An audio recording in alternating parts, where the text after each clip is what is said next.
오늘 은혜 받으실 하나님의 말씀은 마태복음 1장 20절에서 23절까지 말씀입니다.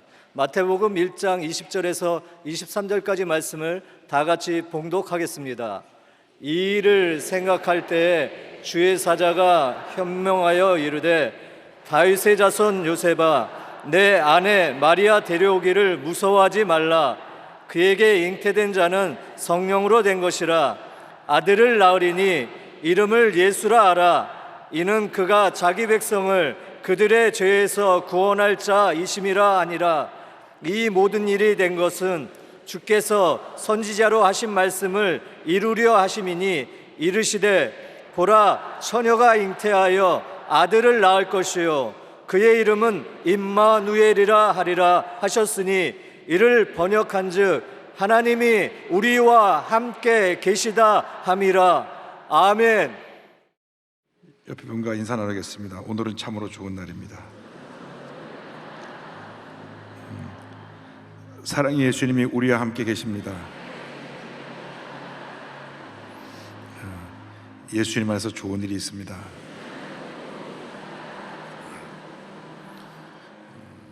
한 해를 뒤돌아보면 모든 것이 주님의 은혜였습니다. 오늘 이 시간 이 자리까지 주님께서 인도해 주셨습니다. 주님께 받은 은혜가 너무나 많고 많아서 헤아릴 수가 없습니다. 그럼에도 불구하고 우리는 참 이기주의적인 존재가 돼서 늘 받기만 하고 나눌 줄 모르고 받은 은혜는 잊어버리고 받은 상처만 기억하며 살았던 우리들인 것 같습니다. 우리가 성탄을 맞이하면서 친히 낮아지시고 섬김의 본을 보이시고 몸소 희생하신 예수님을 본받아서 우리의 이기주의, 고집, 교만, 불순종을 내려놓고 우리도 낮아지고 섬기고 희생하는 삶을 살아야 될 것입니다. 예수님은 그렇게 사셨는데 우리는 정반대의 삶을 삽니다.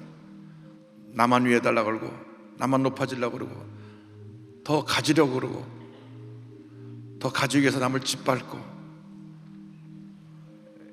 개인주의뿐 아니라 우리나라 지금 집단이익주의가 충돌해서 연일연야 거리 시위가 끊이지 않습니다.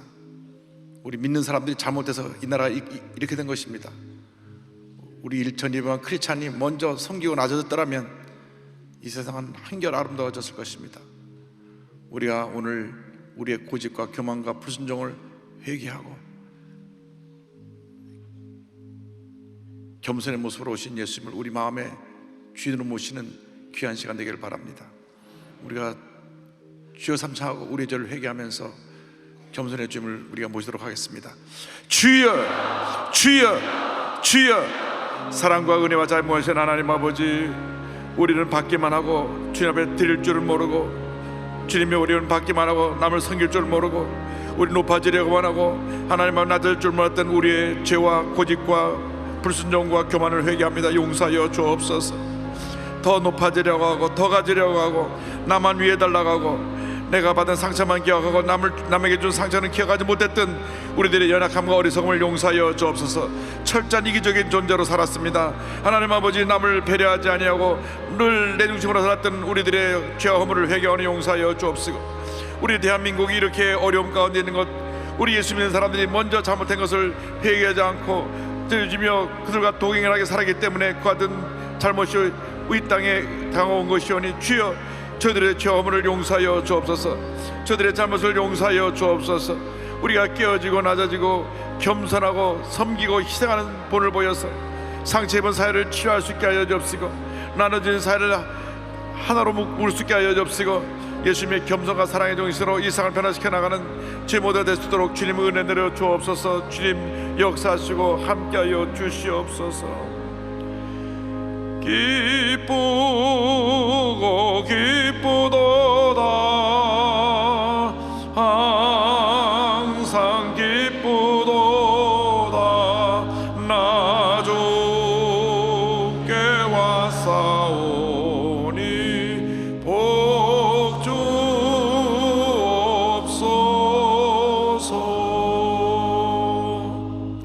사랑과 은혜와 자비가 무한하신 하나님 아버지, 낮고 전한 이 땅에 희생과 섬김의 본을 보이시려 오신 예수님을 사랑합니다. 의지합니다. 제 삶의 주님으로 모셔드립니다. 예수님은 우리가 예수님과 정반대의 삶을 살았던 것을 회개하오니 용서하여 주시고, 앞으로의 남은 삶은 나를 위한 삶이 아니라 주님을 위한 삶, 주님께서 피 흘려 돌아가시고 죄를 사하여 주신 우리 고난당한 이웃을 위한 삶이 될 수 있도록 우리의 삶을 인도하여 주옵소서. 예수님의 이름으로 기도 올리옵나이다. 아멘. 오늘 말씀의 제목은 아들을 낳으리니입니다. 마태복음 1장 20절로 23절을 본문으로 해서 함께 은혜 나누기 원합니다. 제목을 한번 따라 주시기 바랍니다. 아들을 낳으리니, 아들을 낳으리니.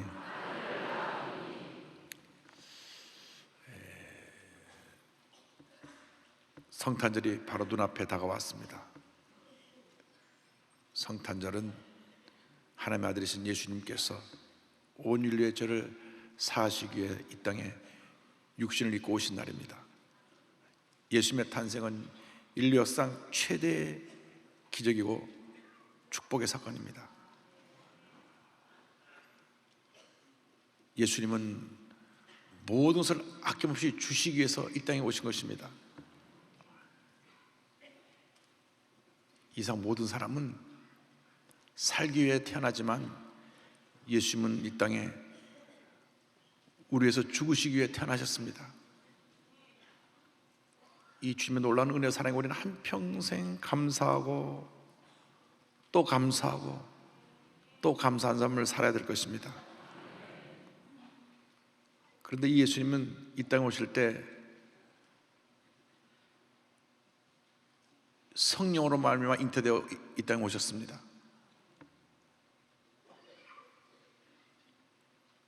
성경은 성령으로 잉태되신 예수님에 대해서 설명하고 있습니다. 당시 유대인들은 결혼하기 전에 한 1, 2년 약혼기간을 갖습니다. 약혼기간 동안에 서로가 결혼을 준비하며 그 기간 동안 정결하게 지냅니다. 그런데 마리아가 약혼한 상태에서 성령으로 예수님을 잉태하게 된 것입니다. 사람들은 마리아가 잉태한 것을 보고 그를 부정하게 생각했습니다. 요셉도 의로운 사람이었기 때문에 가만히 관계를 정리해서 마리아를 자유롭게 해주기를 원했습니다. 그 당시 그 누구도 처녀가 성령으로 잉태했다는 것을 믿을 수 없었을 것입니다. 이해할 수도 없고 믿을 수도 없었을 것입니다. 그런데 천사가 나타나서 요셉에게 마리아가 성령으로 잉태된 것을 전하여 준 것입니다. 마태복음 1장 20절입니다. 이 일을 생각할 때에 주의 사자가 현몽하여 이르되 다윗 자손 요셉아, 내 아내 마리아 데려오기를 무서워하지 말라. 그에게 잉태된 자는 성령으로 된 것이라.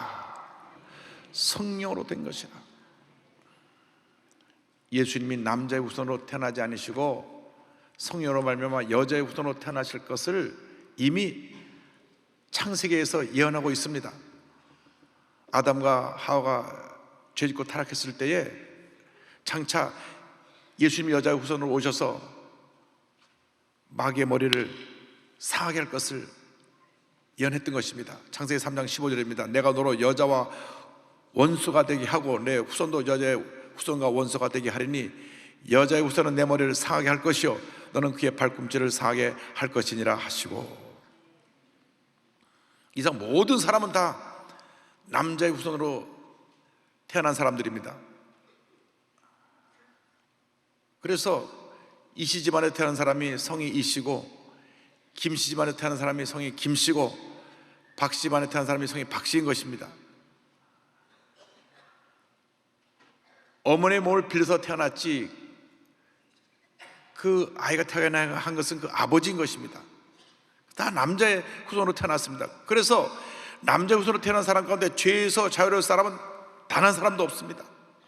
인류의 조상 아담과 하와가 죄짓고 범죄하고 타락한 이후에 모든 사람이 죄의 저주 가운데 있게 된 것입니다.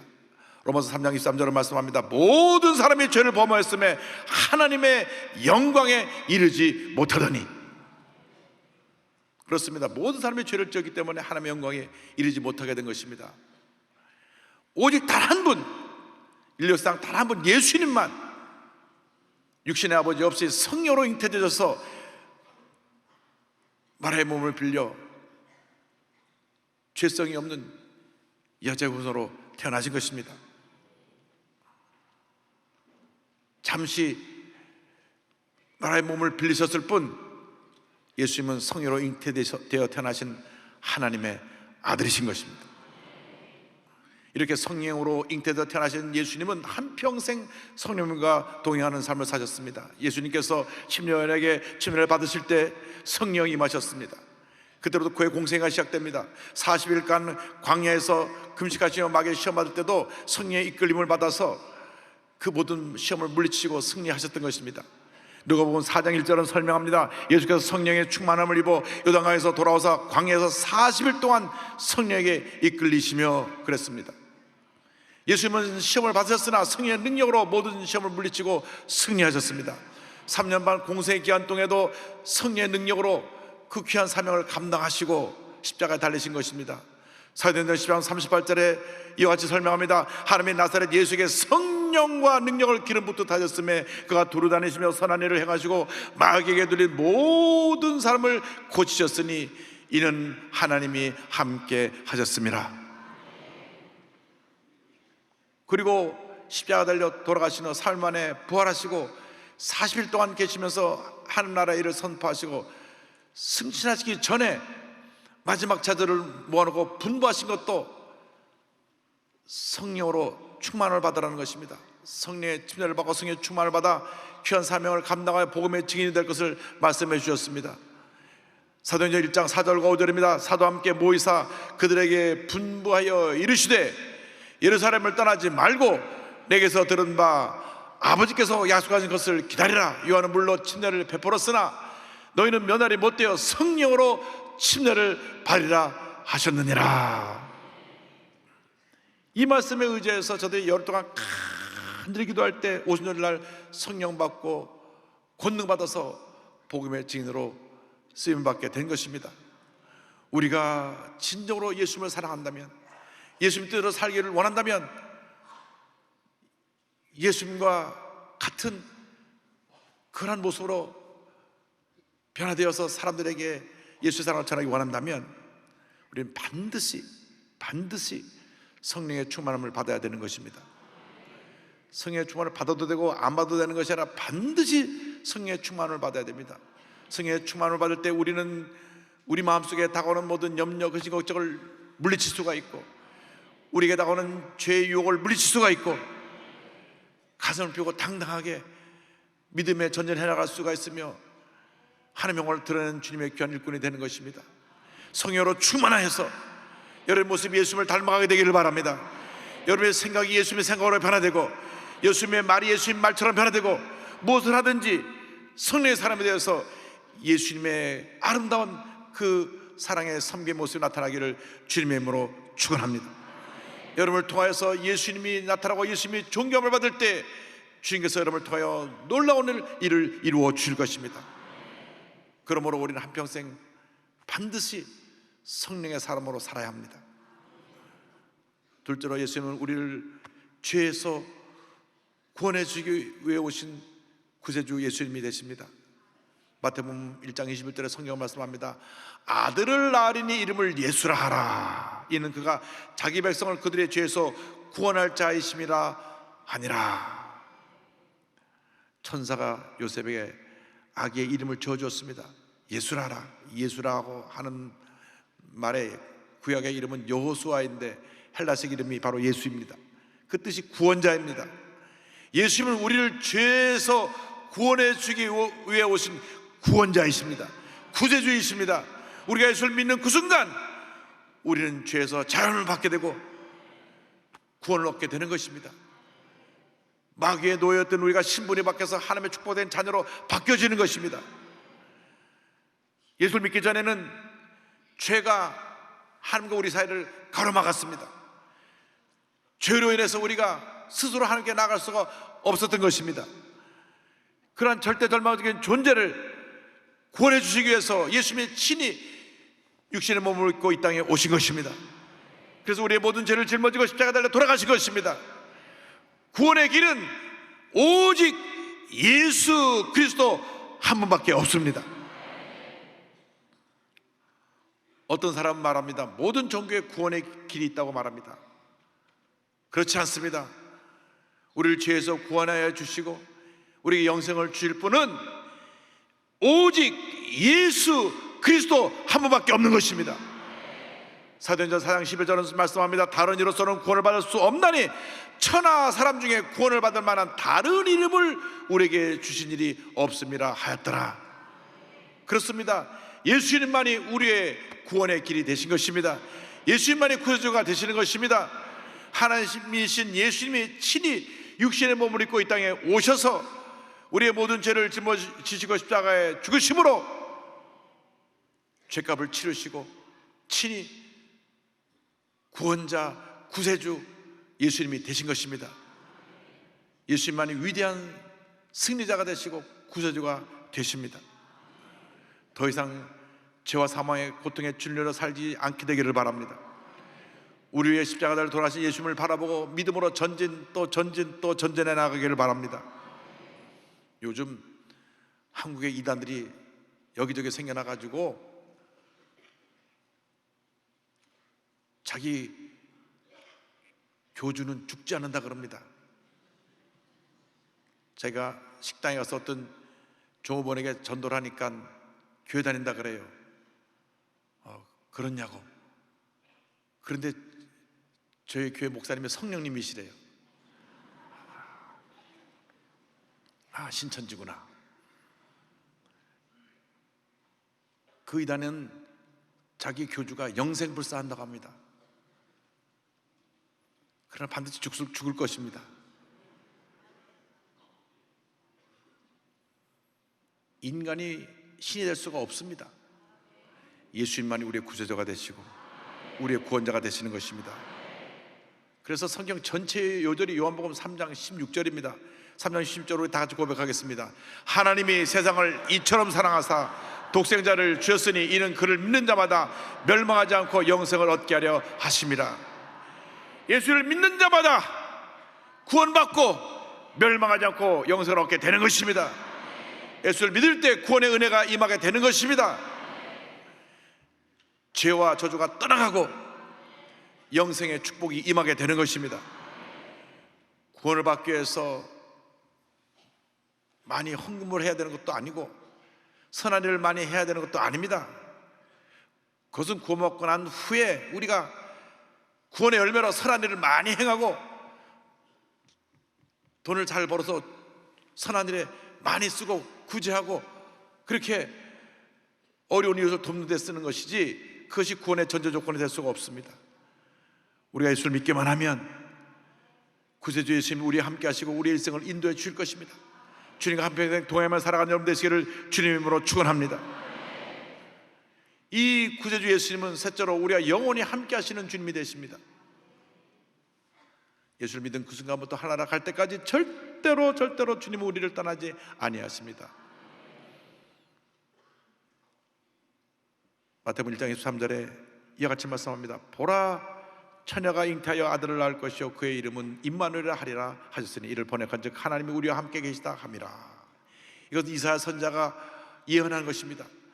천사가 전해준 예수님의 다른 이름이 임마누엘입니다. 임마누엘이라는 뜻은 하나님이 우리와 함께 하신다는 것입니다. 예수님은 우리와 함께 하시는 하나님이 되십니다. 빛 되신 예수님이 우리 마음 가운데 임하는 그 순간 우리 마음의 어둠이 떠나가 버립니다. 주님이 우리와 함께 하셔서 우리가 가는 곳에 흑암의 권세가 물러갈 것입니다.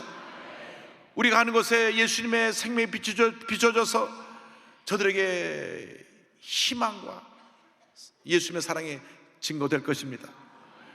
아담과 하와 이래로 모든 인류가 죄 가운데 살며 상처투성의 인생을 살았습니다. 하나님 멀리 멀리 떠나서 죄짓고 불의하고 방탕하며 상처받고 상처 주고 늘 고통하는 인생을 살았습니다. 그럼에도 불구하고 하나님은 우리를 사랑하셔서 하나님의 아들 독생자 성자 예수님을 이 땅에 보내주신 것입니다. 예수님은 하늘의 영광을 다 버리시고 낙고천한 이곳에 임하셔서 우리 죄를 다 짊어지시고 십자가에서 피 흘려 돌아가신 것입니다. 이렇게 귀한 예수님의 피값으로 우리를 하나님이 사신 것입니다. 하나님은 한번 택한 자를 절대로 버리지 아니하십니다. 우리 한 사람 한 사람 우리 자신을 살펴보면 하나님의 사랑을 받을 만한 자격이 전혀 없습니다. 우리 늘 죄짓고 불의하고 연약하고 부족한 건 투성이의 인생을 살았던 사람들입니다. 하나님 앞에서 늘 예수 믿고 나서도 실수하고 넘어지고 불순종해서 하나님의 마음을 아프게 한 그러한 허물투성이의 인간들입니다. 얼마나 이기주의적인지 그냥 더 가지려고 하고 더 높아지려고 하고 내가 높아지기 위해서 남을 짓밟고 상처를 주고 그러면서도 자기가 요만한 상처를 받으면 막 분내 떨면서 감히 날 이러냐고 성을 내고 우리가 이러한 연약한 모습입니다. 그럼에도 불구하고 하나님은 그의 택한 자를 끝까지 버리지 않냐고 사랑하시는 것입니다. 예수를 믿는 그 순간부터 하나라 갈 때까지 우리를 사랑하시고 우리와 동행하시고 우리를 주님의 은혜 가운데로 인도해 주시는 것입니다. 이 세상에 완전한 사람이 하나 없습니다. 사람의 마음은 상황에 따라 바뀌는 것입니다. 그러나 하나님은 영원히 변하지 아니하십니다. 영원히 변하지 아니하십니다. 우리를 변함없이 사랑하시는 사랑과 자비와 긍휼이 무한하신 하나님이신 것입니다. 시편 117편 2절은 말씀합니다. 우리에게 향하신 야훼의 인자심이 크시고 야훼의 진실하심이 영원하미로다. 할렐루야. 우리의 남은 인생길 우리를 사랑하고 돌보시는 주님의 손을 꼭 붙잡고 주님과 동행하는 삶을 살아가는 여러분 되기를 바랍니다. 주님과 동행하며 여러분을 위해서 기도하는 믿음의 동료자들과 함께 믿음의 전쟁을 해나가시길 바랍니다. 주님을 붙잡고 의지하고 나아가면 주님께서 우리 곁에 믿음의 사람들을 많이 보내줄 것입니다. 그러나 내가 내 스스로 인생 살아가려고 하면 내 옆에는 나를 이용하려고만 그러고 나에게 뭔가 유익한 것, 자기에게 유익한 것을 가져가려고 하는 사람들만 접근할 것입니다. 그래서 사람이 뭘 많이 갔을 때는 주변에 친구가 많은데 다 내려놓고 나면 다 그냥 밀물이 썰물 되듯이 사라져버립니다. 그것이 사람입니다. 여러분 권세 있는 사람 따라가지 마십시오. 그 권세가 그냥 어느 아침에 사라져버리는 것입니다. 부귀영화 따라가지 마십시오. 그것도 있다가 사라지는 것입니다. 절대로 변하지 아니하시는 우리 주님만 믿고 의지하고 따라가는 여러분 되기를 바랍니다. 주님을 잘 섬기는 믿음의 사람들과 함께하는 여러분 되기를 바랍니다. 잠시 있다 사라지는 것들을 우리가 따라가다는 결국 우리 자신이 고통 가운데 심지어는 파멸의 길로 가게 되고 말 것입니다. 권력자 주변에 잘못 썼다가 감옥에 가는 사람이 얼마나 많습니까? 우리가 늘 역사 가운데서 보면서도 그래도 또 권력자가 바뀌면 또 거기 쫙 줄을 섭니다. 그래서 저는 그 생각합니다. 정권이 바뀌면 저 중에 몇 사람이 또 감옥 갈까? 여러분 열흘 붉은 꽃이 없고 10년간은 권세가 없는 것입니다. 그러나 주님의 권세는 영원합니다.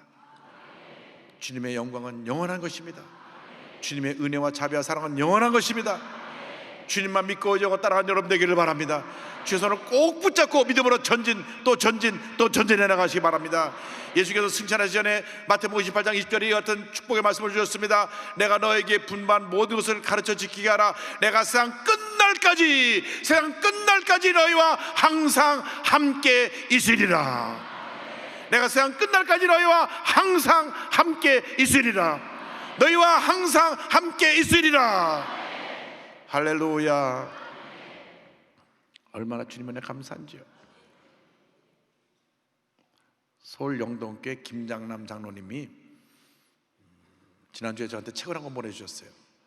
태산을 넘어서라고 하는, 본인이 80평생 살고 난 다음 인생을 뒤돌아보면서 주님의 은혜 너무 감사해서 그걸 신앙의 고백을 담아서 책을 낸 다음, 목사님 혹시 목회에 도움될지 모르겠습니다 하고 보내주셔서 그 책을 보니, 목사님께서 이 장로님께서 80년 인생을 사는 동안에 그 앞에 태산 같은 어려움이 많이 있었지만 믿음으로 태산을 넘고 또 넘어서 오게 된 주님의 은혜 감사하여 그 책을 낸 것입니다. 주님이 늘 함께 하셨다는 고백을 했습니다. 그분이 첫 번째 부딪힌 태산은 아버지의 폭력이었습니다. 아버지가 술만 먹으면 얼마나 와서 때리는지, 5살 때는 자기를 마당에 집어던져갖고 머리가 찢어져 피가 나고 정신을 잃어버렸다고 그럽니다. 그런데도 아버지의 폭력은 그치지 않았습니다. 그래서 아버지가 날 줄지도 모르던 두려움의 어리절을 보냈다고 말합니다. 여러분, 폭력은 병이고 죄입니다. 어떤 경우에도 폭력은 안 됩니다. 혹시 예수 믿는 사람 가운데 그런 잘못된 습관이 있는 분들은 당장 끊어내야 합니다. 예수님은 오늘 만물을 지으시고 말씀 한마디로 사람을 죽이고 살리고 할 수 있는 권세를 가졌음에도 불구하고 그 로마의 군인의 폭력 앞에, 채찍 앞에 묵묵히 당하셨던 것입니다. 예수 믿는 사람의 진정한 무기는 겸손과 온유와 섬김과 희생과 낮아짐입니다. 그러다 한국전쟁이 발발합니다. 아버님이 끌려가서 고문을 받고 전쟁이 끝난 후에는 너무 가난해서 6.25 전쟁에 다쳤던 데 됐으니까 늘 굶주렸다고 합니다. 너무 배고파가지고 판초촌에 살면서 먹을 것이 없어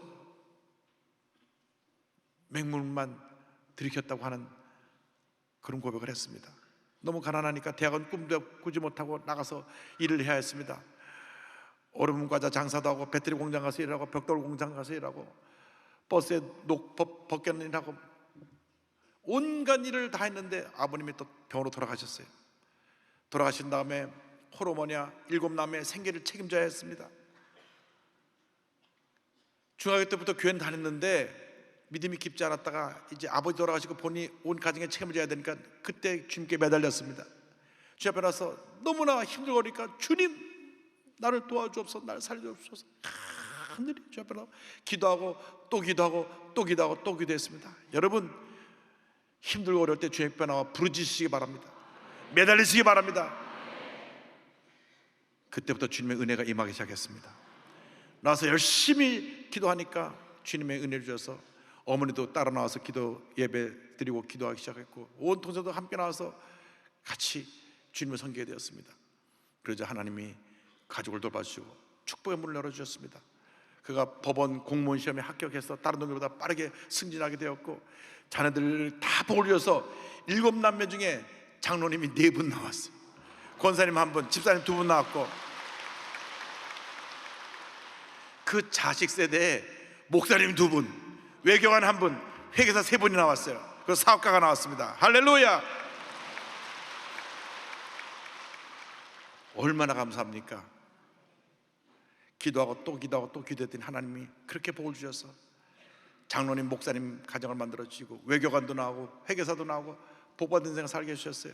너무너무 감사해서 시골에 교회도 짓고, 또 자기가 너무 어렵게 살았기 때문에 가난한 사람 학생도 도와줘서 장학회도 만들어서 도와주고, 이렇게 섬김의 삶을 살고 있습니다. 80년 성생을 돌아보면 이런 간증을 합니다. 우리 가족이 무거운 짐을 지고 견디다 못해 쓰러질 때면 하나님께서 불쌍히 여겨 어느새 곁으로 오셨고, 그의 내미신 손을 붙잡고 다시 일어나 지금에 이를 수 있었다. 지금 나에게 이전과 같은 험한 고생이 오더라도 또 그렇게 승리하며 살아갈 수 있을 것이다. 나를 도우시는 주님이 함께 하시기 때문이다. 할렐루야. 나를 도우시는 주님이 함께 하시기 때문이다. 그래서 온 가족이 모일 때마다 늘 불렀던 찬송이 바로 찬송가 445장 태산을 넘어 홍곡의 가도입니다. 저희 교회에서도 서든셀이 찬송 참 많이 불렀어요. 태산을 넘어 험곡에 가도 빛 가운데로 걸어가면 주께서 항상 지키시기로 약속한 말씀 변치 않네.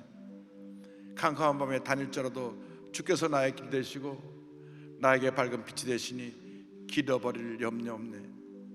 광명한 그 빛 마음의 바다 찬란한 천국 바라보고 할렐루야를 힘차게 불러 날마다 빛에 걸어가리.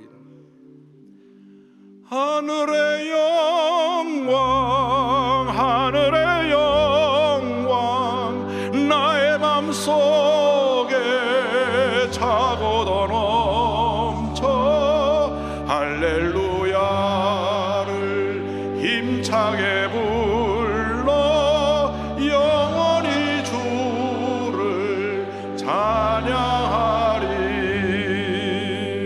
대산을 험곡에 가도 빛 가운데로 걸어가면 주께서 항상 지키시기로 약속한 말씀 변치 않네. 하늘의 영광 하늘의 영광 나의 맘속에 차고도 넘쳐 할렐루야를 힘차게 불러 영원히 주를 찬양하리.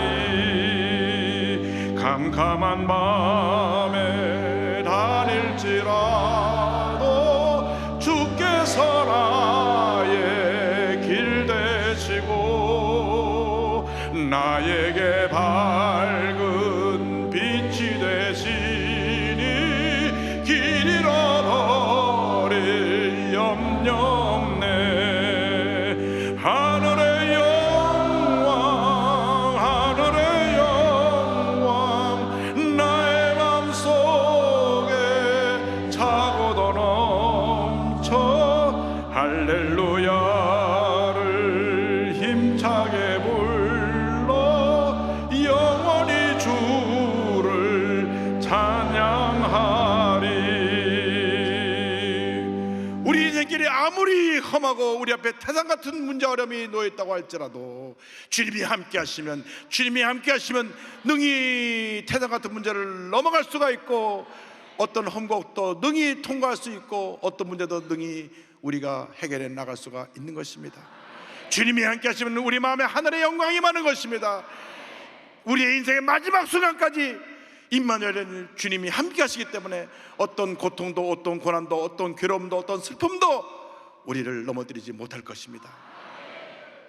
우리 주님을 꼭 붙잡고 믿음의 전진 또 전진하는 여러분 되시기를 주님의 이름으로 축원합니다. 기도하겠습니다. 사랑과 은혜와 자비가 무한하신 하나님 아버지, 이렇게 힘들고 어려운 인생길에 지치고 피곤하고 상처 입고 고통스러운 인생길에 예수님이 오셔서 구세주가 되시고 우리에게 성령을 보내주시고 임마누엘 되어주셔서 오늘 이 자리까지 함께 하신 은혜를 감사하고 또 감사합니다. 우리 호흡이 멈추는 그날까지 주님의 손 붙잡고 믿음의 전진 또 전진해 나가는 저희 모두가 되도록 도와주옵소서. 예수님의 이름으로 기도 올리옵나이다. 아멘.